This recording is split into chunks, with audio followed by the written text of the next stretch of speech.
अस्सलाम वालेकुम दोस्तों, मैं उम्मीद करती हूँ आप लोग दुनिया के किसी भी खित्ते में मुझे देख रहे हों, इंशाल्लाह खैरियत से होंगे। उन सब दोस्तों का बहुत शुक्रिया जिन्होंने ख़बरनामा पढ़ने वालों की यादों की महफ़िल को बहुत सराहा। हम सब साथी आप लोगों की मोहब्बतों के मक़रूज़ हैं और मोहब्बतों की ये महफ़िल और यादों का ये सिलसिला अभी जारी है और इसी महफिल का दूसरा हिस्सा आप अभी यानी आने वाले इतवार को देखेंगे। और दोस्तों, आजकल आप लोग बहुत ख़बरों में ये सुन रहे होंगे कि पाकिस्तान में हुकूमत जो इलेक्ट्रॉनिक वोटिंग सिस्टम लाना चाहती है, उसके बारे में पाकिस्तान के इलेक्शन कमीशन की जानिब से 30 से ज़्यादा बहुत मुदल्लिल एतराज़ात के बाद हुकूमती वज़ारा जिस किस्म की ज़बान इस्तेमाल कर रहे हैं वो कभी किसी जमहूरी मुल्क में वैसी ज़बान नहीं सुनाई दी। जमहूरी या तरक्की याफ्ता मुल्क तो छोड़ दीजिए, यहाँ तक कि किसी तरक्की पजीर मुल्कों में भी इस किस्म की बातें नहीं की जाती, और वो भी एक जमहूरी इदारे यानी सेनेट कमेटी के अंदर बैठकर। सेनेटर आज़म सवाती ने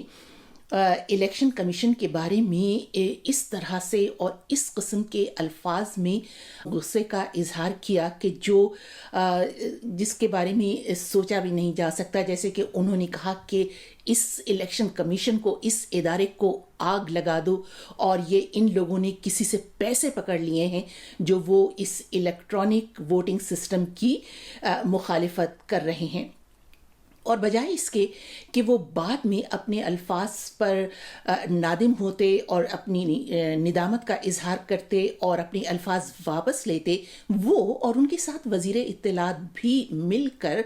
अपनी तमाम बातों का, अपने इन तमाम बयानात का दिफा कर रहे हैं, इसकी वजाहत कर रहे हैं और इसकी हिमायत कर रहे हैं। जहां तक इलेक्ट्रॉनिक वोटिंग का सवाल है तो अमेरिका में 60 की दिहाई में काउंटिंग यानी गिनने के लिए मशीनें इस्तेमाल हो रही हैं, मगर बैलेटिंग के लिए नहीं।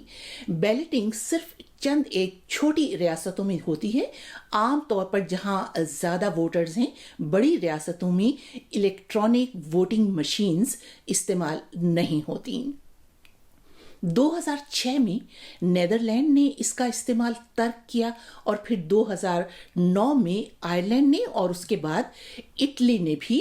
इस सिस्टम को नाकाबिल इस्तेमाल करार देकर इसे मुस्तरद कर दिया।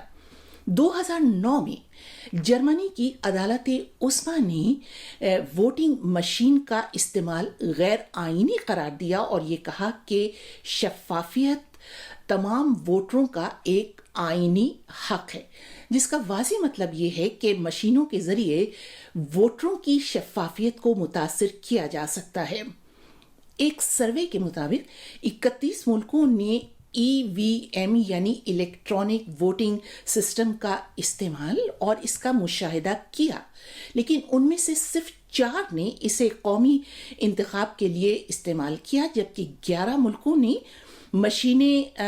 तजर्बाती बुनियाद पर लोकल इंतखाबात में इस्तेमाल करने के बाद उन्हें मुस्तरद कर दिया। इंडोनेशिया ने 2019 में ये मशीनें इस्तेमाल की, मगर फौरन ही इनका इस्तेमाल तर्क कर दिया। ज़मीनी हक़ाइक़ ये हैं कि यूरोप और शिमाली अमेरिका में इलेक्ट्रॉनिक वोटिंग सिस्टम का कोई चर्चा नहीं है। दुनिया की सबसे पुरानी जमहूरियत बरतानिया में बड़े पैमाने पर होने वाले आम इंतखाबात और बल्दियाती इंतखाबात में बैलेट यानी पर्ची ही चलती है, मगर जनूबी अमेरिका और एशिया के गरीब और तरक्की पजीर मुल्कों में इलेक्ट्रॉनिक वोटिंग पर इस कदर जोर क्यों? ये ज़रा सोचने की बात है। तो समझ जाइए कि ये वो मुनाफा कमाने वाली कमीशन लॉबी है जो मजबूत निज़ामों को और वहाँ के इदारों को तो मुतासिर नहीं कर सकते, उन्हें तो आमादा नहीं कर पाते हैं, मगर वो छोटे मुल्कों का रुख करते हैं जहां कमीशन देकर अपना माल बाआसानी फरोख्त कर सकते हैं, बेच सकते हैं।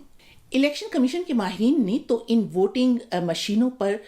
30 سے زیادہ اعتراضات اٹھائے ہیں، ان سب کا ذکر کرنا تو اس ویلاگ میں ممکن نہیں ہے، لیکن چند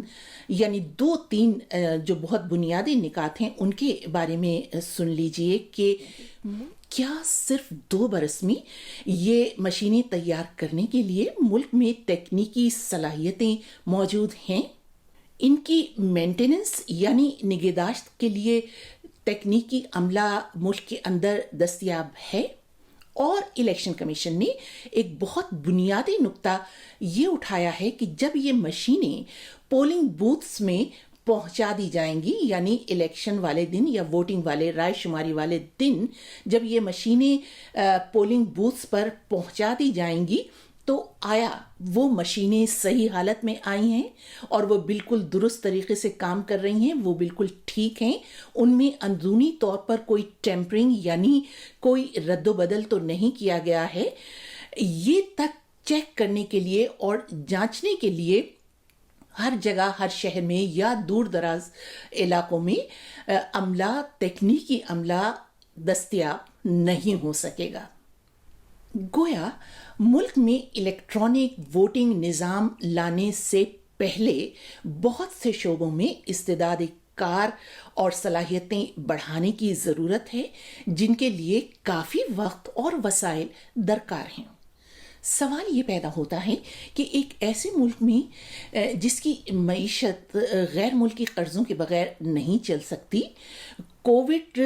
کے لیے جو ایک اتنی بڑی وبا تھی، اس کے لیے ویکسین جو چاہیے ہے، اس کے لیے بھی آپ کو دوسرے ملکوں کی طرف دیکھنا ہوتا ہے اور دوسرے ملکوں کی امداد پر انحصار کرنا ہوتا ہے۔ مہنگائی نے عوام کی کمر توڑ رکھی ہے، پیٹرول کی قیمتیں اور بجلی کی قیمتیں آئے دن بڑھائی